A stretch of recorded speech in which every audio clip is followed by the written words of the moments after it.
বন্ধুরা, এই মুহূর্তে পিতৃপক্ষ চলছে, যা থাকবে আগামী 15ই আশ্বিন 2রা অক্টোবর বুধবার পিতৃমোক্ষ অমাবস্যা তথা মহালয়ার অমাবস্যা পর্যন্ত। সনাতন ধর্ম মতে বছরের একটি অত্যন্ত গুরুত্বপূর্ণ সময় হল পিতৃপক্ষ। শাস্ত্র অনুসারে এই সময় আমাদের পূর্বপুরুষেরা বিভিন্ন রূপ নিয়ে পৃথিবীতে ফিরে আসেন।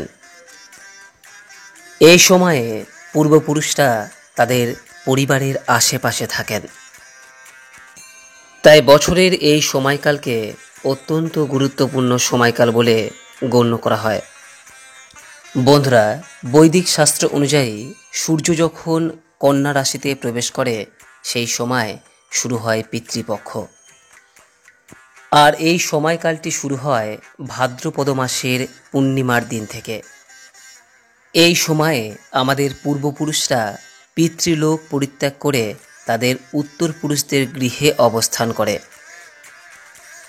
এরপর সূর্য যখন বৃশ্চিক রাশিতে প্রবেশ করে তখন তারা পুনরায় পিতৃলোকে ফিরে যান।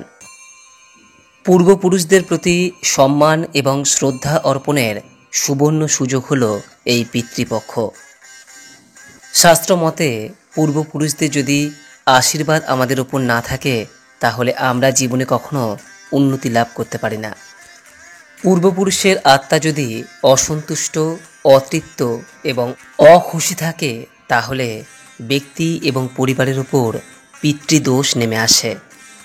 তাই পিতৃপক্ষ চলাকালীন সময়ে আমাদের আশেপাশে আমাদের যে পূর্বপুরুষদের আত্মা বিরাজ করে তাদের সন্তুষ্ট করার জন্য এবং পিতৃ ঋণ থেকে মুক্ত হওয়ার জন্য এই সময় আমাদের কিছু বিষয় পালনের কথা বলা হয়ে থাকে। বন্ধুরা, শাস্ত্র অনুসারে মানুষ জন্মানোর পর থেকেই 3টি ঋণের বোঝায় আবদ্ধ হয়। আর এই 3টি ঋণ হল দেব ঋণ, ঋষি ঋণ এবং পিতৃঋণ। দেব ঋণের বোঝা থেকে মুক্তির জন্য দেবতাদের উদ্দেশ্যে পুজো অর্চনা এবং তাদের অর্ঘ্য নিবেদনের কথা বলা হয়। ঋষি ঋণের হাত থেকে মুক্তির জন্য শাস্ত্র এবং জ্ঞানের প্রচারের কথা বলা হয়। আর পিতৃঋণের থেকে মুক্তির জন্য তাদের প্রতি তর্পণ, শ্রাদ্ধকর্ম এবং পিণ্ডদানের কথা বলা হয়।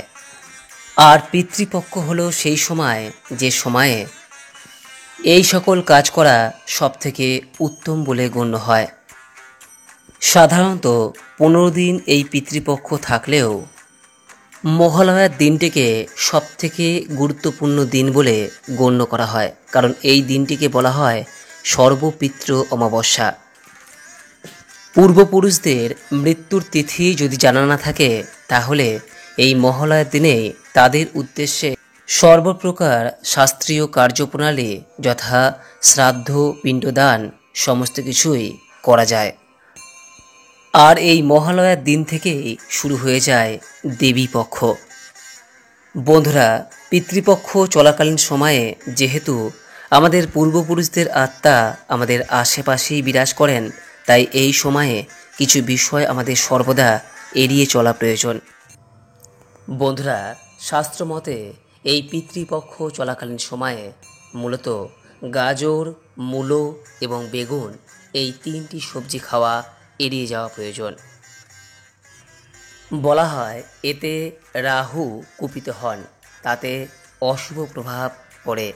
সেই কারণে এই পিতৃপক্ষ চলাকালীন সময়ে এই 3টি সবজি খাওয়া সর্বদা এড়িয়ে যাওয়া প্রয়োজন। দ্বিতীয়ত বন্ধুরা, এই পিতৃপক্ষ চলাকালীন সময়ে যতটা সম্ভব মসুরির ডাল এড়িয়ে যাওয়া প্রয়োজন। এই ডালের সঙ্গে মঙ্গল গ্রহের সম্পর্ক রয়েছে। মঙ্গল ব্যক্তির ক্রোধকে বৃদ্ধি করে, তাই এই সময়ে মসুর ডাল খেলে মঙ্গলের অধিক প্রভাব পড়ে। সেই কারণে মসুর ডাল এই সময় না খাওয়ার নিয়ম রয়েছে। পিতৃপক্ষ চলাকালীন সময়ে দুধ না খাওয়ারও নিয়ম রয়েছে, বরং এই সময়ে ক্ষীর খাওয়া যেতে পারে, কিন্তু দুধ এড়িয়ে যাওয়ার কথা বলা হয়েছে। পিতৃপুরুষের নামে এই ক্ষীর বানিয়ে তা অর্পণ করে তা পরিবারের সকলে গ্রহণ করতে পারেন। এর পাশাপাশি এই পিতৃপক্ষ চলাকালীন সময়ে সমস্ত প্রকার তেতো জাতীয় যে সমস্ত খাবার রয়েছে, যেমন উচ্ছে, করলা, নিম পাতা ইত্যাদি এই সময়ে খেতে নিষেধ করা হয়েছে। শাস্ত্রে বলা হয়েছে এতে পিতৃপুরুষ ক্ষুব্ধ হন। এর পাশাপাশি এই সময়ে কচু খাওয়া ঠিক নয়, তাতে উচ্ছের মতোই খারাপ প্রভাব পড়ে। পিতৃপক্ষ কেটে গেলে এই সকল খাবার আবার খাওয়া যেতে পারে। বন্ধুরা, বৈজ্ঞানিক দিক থেকেও এর সত্যতা রয়েছে। এই সময়ে যদি এই সকল খাবার খাওয়া হয়, এতে শরীর অসুস্থ হওয়ার সম্ভাবনা প্রবল হয় এবং মনে মানসিক চাপ বৃদ্ধি পায়। পিতৃপক্ষ চলাকালীন সময়ে আতপ চাল, ঘি, ছোলার ডাল ইত্যাদি খাওয়ার কথা বলা হয়। এতে শরীর ও মন এই সময় সুস্থ থাকে।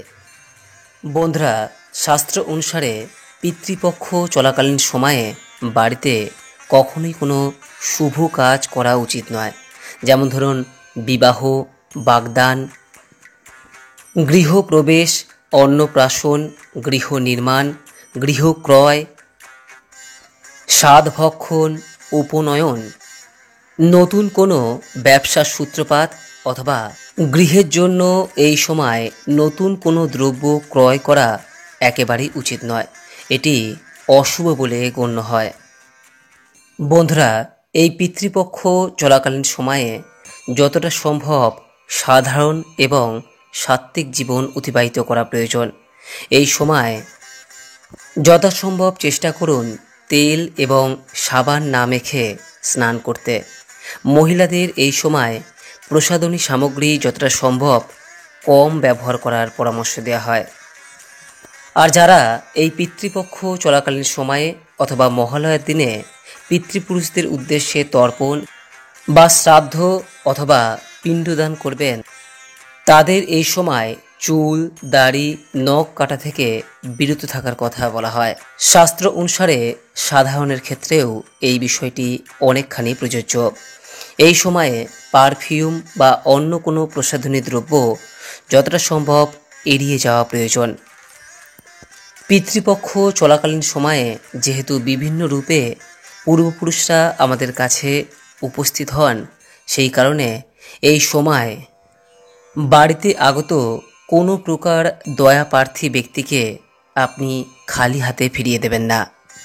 যদি কোনো কুকুর, বেড়াল, পাখি অথবা অন্য কোনো প্রাণী এই সময় আপনার বাড়িতে আসে, তাহলে কখনোই কিন্তু তাদের তাড়িয়ে দেবেন না।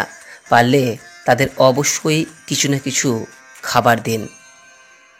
মনে রাখবেন, পিতৃপক্ষ চলাকালীন সময়ে আমাদের পূর্বপুরুষরা যে কোনো রূপ নিয়ে আমাদের ঘরে আসতে পারেন। তাই একটি কথা অবশ্যই মনে রাখবেন যে এই পিতৃপক্ষ চলাকালীন সময়ে ভুলেও কাউকে অপমান করবেন না। এই সময়ে কাউকে অপমান করার অর্থ হলো আপনি আপনার পূর্বপুরুষদেরই অপমান করছেন। বন্ধুরা, এই পিতৃপক্ষ চলাকালীন সময়ে আমরা পূর্বপুরুষদের উদ্দেশ্যে খাদ্য নিবেদন করে থাকি।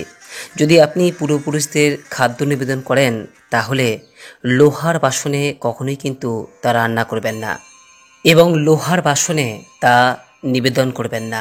লোহার বাসন ভিন্ন তামা, পিতল অথবা অন্য কোনো ধাতব পাত্র, এমনকি আপনি মাটির পাত্রও ব্যবহার করতে পারেন।